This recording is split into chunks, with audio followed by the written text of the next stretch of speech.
Hello friends, welcome to our YouTube channel civil services dream. तो friends, आज की इस वीडियो में हम लोग यूपीपीसीएस 2021 की जो टेस्ट सीरीज़ है हमारी, इसमें 91 वाला जो टेस्ट है उसे सॉल्व करेंगे। ठीक है, इसमें इन्वायरमेंट के क्वेश्चन देखेंगे, काफ़ी अच्छे हैं। चलिए स्टार्ट करते हैं। देखिए, क्वेश्चन नंबर 1 में है, निम्नलिखित में से कौन रामसर कन्वेंशन के अंतर्गत रामसर स्थल है? ऑप्शन है गोदावरी डेल्टा, कृष्णा डेल्टा, भोज आर्द्र स्थल, या इनमें से कोई नहीं।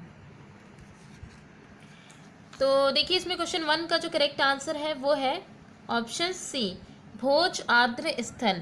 भोज आर्द्र स्थल जो है इसको 2002 में रामसर स्थल में शामिल किया गया था। ठीक है, तो यहाँ पे भोज आर्द्र स्थल ही रामसर जो कन्वेंशन के अंतर्गत रामसर स्थल है। ठीक है, नेक्स्ट क्वेश्चन देखिए, क्वेश्चन नंबर 2। इसमें है, निम्नलिखित पर विचार कीजिए। यहाँ पे 4 जंतुओं के नाम दिए गए हैं, काली गर्दन वाला सारस, कृष्ण ग्रीव सारस, चीता, उड़न गिलहरी और हिम तेंदुआ। ठीक है, तो उपयुक्त में से भारत में प्राकृतिक रूप से पाए जाते हैं, इन चारों में कौन प्राकृतिक रूप से भारत में पाए जाते हैं? केवल 1, 2 और 3, केवल 1, 3 और 4, केवल 2 और 4, 1, 2, 3 और 4। क्वेश्चन 2 का करेक्ट आंसर है ऑप्शन बी, 1, 3 और 4। ठीक है, तो यहाँ पे पहले वाले में है काली गर्दन वाला, एक बार देख लेते हैं इसमें। देखिए, पहले वाले में है काली गर्दन वाला सारस, ठीक है, तीसरे में है उड़न गिलहरी और चौथे में हिम तेंदुआ। ये तीनों जो है वो भारत में जो है मतलब प्राकृतिक रूप से पाए जाते हैं। ठीक है, जैसे यहाँ पे देखिएगा, जो उड़न गिलहरी है वो भारत में तो पाई जाती है, इसके साथ साथ रूस, चीन, जापान और यूरोप या अफ्रीका जैसे जो एरिया हैं वहाँ पे भी ये पाई जाती है। ठीक है, उड़न गिलहरी। और जो काली गर्दन वाला जो सारस है, ये जम्मू एवं कश्मीर राज्य का पक्षी है। ठीक, ये वाला काली गर्दन वाला। फिर और यहाँ पे जो हिम तेंदुआ जो दिया गया है, ठीक है, हिम तेंदुआ उत्तराखंड और हिमाचल प्रदेश, हिम तेंदुआ उत्तराखंड और हिमाचल प्रदेश में इनकी संख्या अधिकांशतः पाई जाती है। इसमें यहाँ पे जो सेकंड वाला दिया गया है वो है चीता। चीता के बारे में ये है कि 1952 में, ठीक है, 1952 में चीता को भारत से विलुप्त घोषित कर दिया गया था। ठीक है, लास्ट बार मतलब 1952 में कम्प्लीटली चीता जो है वो भारत से समाप्त हो चुके थे, तो इनको जो है विलुप्त कर दिया गया था। तो यही है जो प्राकृतिक रूप से भारत में नहीं पाए जाते, बाकी सब पाए जाते हैं। ठीक है, नेक्स्ट देखिए, क्वेश्चन नंबर 3। क्वेश्चन 3 में है, भारतीय राष्ट्रीय जैविक विविधता प्राधिकरण स्थापित किया गया। ऑप्शन है 2003 चेन्नई में, 2003 बंगलुरु में, 2003 हैदराबाद में, 2003 केरल में। तो देखिए, क्वेश्चन नंबर 3 का जो करेक्ट आंसर है वो है ऑप्शन ए, 2003 चेन्नई में।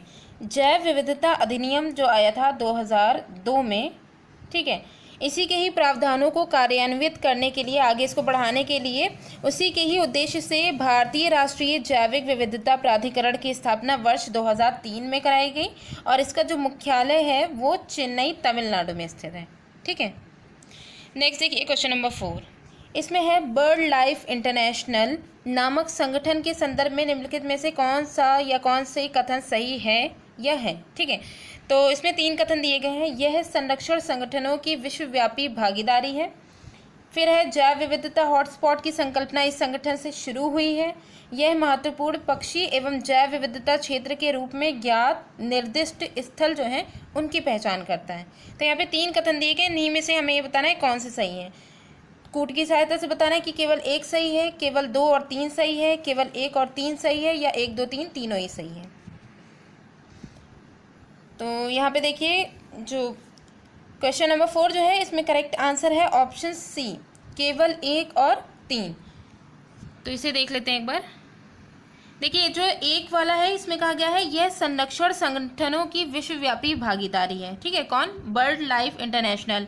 उसके बाद तीसरे वाले में कहा गया, यह महत्वपूर्ण पक्षी एवं जैव विविधता क्षेत्र के रूप में ज्ञात निर्दिष्ट जो स्थल हैं उनकी पहचान करता है।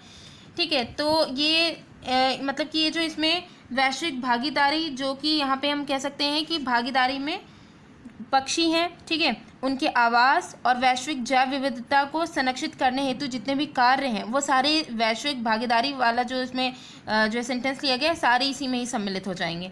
ठीक है, कि जो पक्षी हैं वो उनका आवास कहाँ है, उनका संरक्षण कैसे करना है, ये सारी चीज़ें। और फिर इसमें सबसे इम्पोर्टेंट तो यह यहाँ पे यही है कि महत्वपूर्ण पक्षी जो हैं जिनकी संख्या कम हो रही है, जो स्पेशल हैं, ठीक है, तो उनकी जो जैव विविधता वाले जो क्षेत्र हैं, या तो महत्वपूर्ण पक्षी और जैव विविधता वाले जो क्षेत्र हैं उन स्थलों की पहचान करना, ये किसका काम है, बर्ड लाइफ इंटरनेशनल का काम है। ठीक है, नेक्स्ट है तो क्वेश्चन सी, सॉरी ऑप्शन सी जो है करेक्ट है इसमें।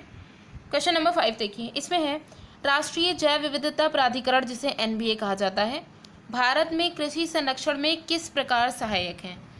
तो इसमें देखिए, एनबीए जैव चोरी को रोकता है तथा देशी और परंपरागत आनुवंशिक संसाधनों का संरक्षण करता है। एनबीए कृषि पादपों के आनुवंशिक संशोधन पर चल रहे वैज्ञानिक अनुसंधान को प्रत्यक्षता मॉनिटर करता है और इसका परीक्षण भी करता है। एनबीए की अनुशंसा के बिना आनुवंशिक जैविक संसाधनों के से संबंधित बौद्धिक संपदा अधिकार हेतु आवेदन नहीं किया जा सकता। मतलब एनबीए की अगर जो है उसमें अनुशंसा नहीं है, उसकी इजाज़त के बिना आप आनुवंशिक जो संसाधन है या फिर जो जैविक संसाधन है, ठीक है, उनके लिए उनके अधिकार से संबंधित आप आवेदन नहीं कर सकते हैं।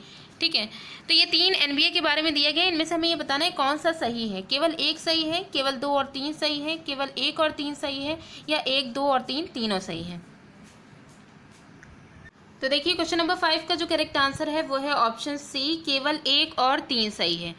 पहले वाले में कहा गया है कि एनबीए जो है वो जैव चोरी को रोकता है। ठीक है, अगर एनबीए की बात करें, ठीक है, तो सबसे पहले यहाँ पे देखिएगा, थर्ड वाले में कहा गया है कि बौद्धिक संपदा का अधिकार, बौद्धिक संपदा अधिकार हेतु भारत में और भारत से बाहर किसी भी अनुसंधान पर आधारित किसी भी आविष्कार के लिए हमें भारत से जो अभिप्राप्त जैव संसाधन, जो यहाँ पे एनबीए की बात की जा रही है, ठीक है, इससे हमें आवेदन लेना ज़रूरी है।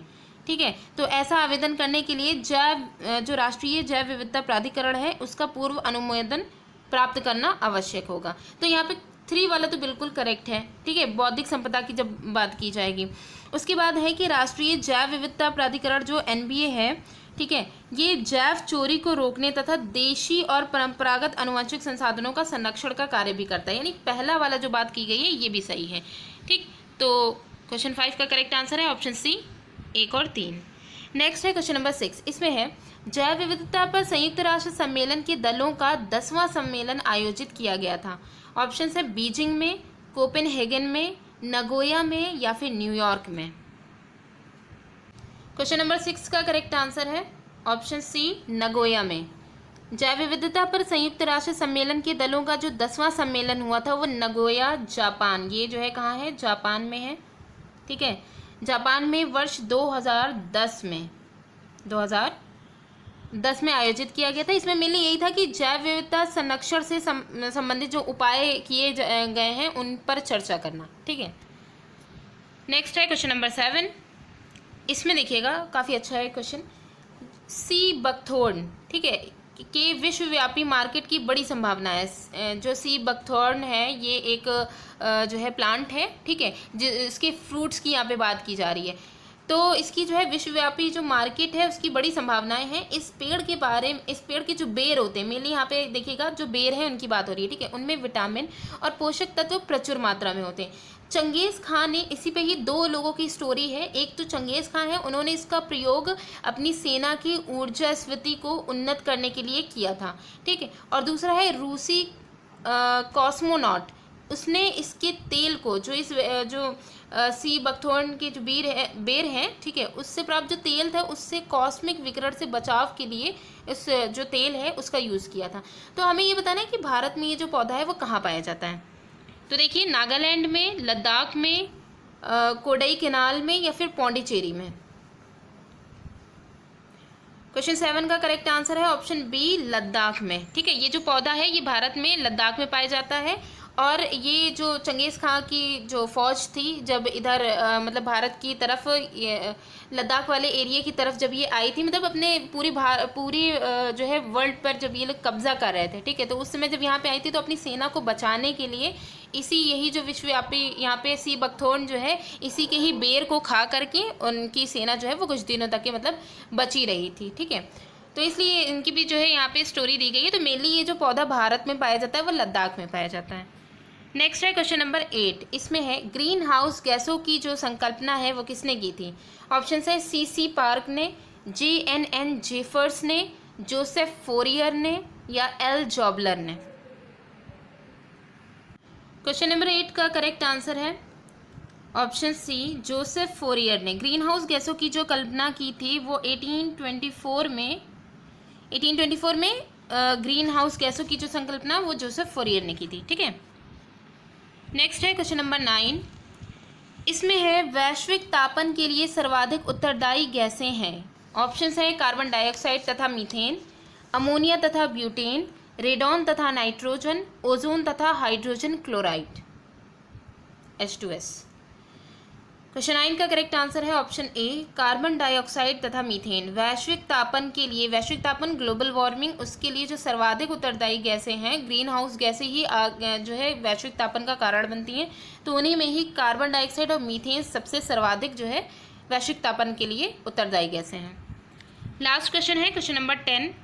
इसमें है पारिस्थितिकी निकाय के रूप में आर्द्र भूमि जो वेटलैंड है वो, जिसे हम बरसाती ज़मीन भी कहते हैं, निम्नलिखित में से किस हेतु उपयोगी है? पोषक पुनर्प्राप्ति एवं चक्रण हेतु, पौधों द्वारा अवशोषण के माध्यम से भारी धातुओं को अवमुक्त करने हेतु, तलछट रोककर नदियों का गादीकरण कम करने हेतु, उपयुक्त सभी हेतु। क्वेश्चन नंबर 10 का करेक्ट आंसर है ऑप्शन डी, उपयुक्त सभी हेतु। यहाँ पे जो ये कहा गया है पारिस्थितिकी निकाय के रूप में आर्द्र भूमि जो वेटलैंड है वो उपयोगी किस प्रकार है। ठीक है, तो इनमें तीनों ही जो पॉइंट दिए गए हैं, पोषक तत्व जो है उनकी पुनर्प्राप्ति, ठीक है, और उनका चक्रण, तो इन सब के लिए कुछ स्टेटमेंट है जिनके बारे में हमें जानना ज़रूरी है वेटलैंड के बारे में। पहली बात तो देखिए, जो आर्द्र भूमि क्षेत्र होता है वो जलीय और शुष्क स्थलीय पारिस्थितिकी जो तंत्र होते हैं उनके बीच का ये होता है। ठीक है, आर्द्र जो जलीय और शुष्क वाले जो एरिया होते हैं उनके बीच का होता है। आर्द्र भूमि क्षेत्र जो होता है वो प्रकृति में पानी को सोखने और छानने के लिए एक विशाल स्पॉन्ज की तरह काम करता है। तो यहाँ पे यही है, पौधों द्वारा अवशोषण के माध्यम में भारी जो अवशोषण भी करता है, उसके बाद जो भारी धातुएं हैं उनको अवमुक्त करने का भी यहाँ पे काम करता है। तो इसमें मेनली हम यही कह सकते हैं कि जो यही पोषक तत्व में जो भारी धातुएं होती हैं, ठीक है, उनको अवशोषित जो करना होता है उनको कर लेते हैं, बाकी को जो है रिलीज कर देते हैं। ठीक, तलछट रोककर नदियों का गादीकरण करते हैं। इनका एक और काम होता है, क्योंकि ये जो बाढ़ के दौरान जो नम भूमियाँ होती हैं, ठीक है, वो क्या करती हैं, तलछट जो भी नदियों के साथ तलछट आया होता है या उनके साथ जो पोषक तत्व आया होता है उनको ये अपने में समा लेती हैं और जो है अपने में समा लेती हैं सारा कीचड़ वगैरह जो भी होता है, और वो सीधे जो है वो नदी में नहीं जाने देती हैं। ठीक है, तो इस वजह से ये तीनों ही यहाँ पे जो पॉइंट हैं वो आर्द्र भूमि से रिलेटेड बिल्कुल सही हैं। तो फ्रेंड्स, आज की वीडियो हमारी यहीं पे ही एंड होती है। Thanks for watching.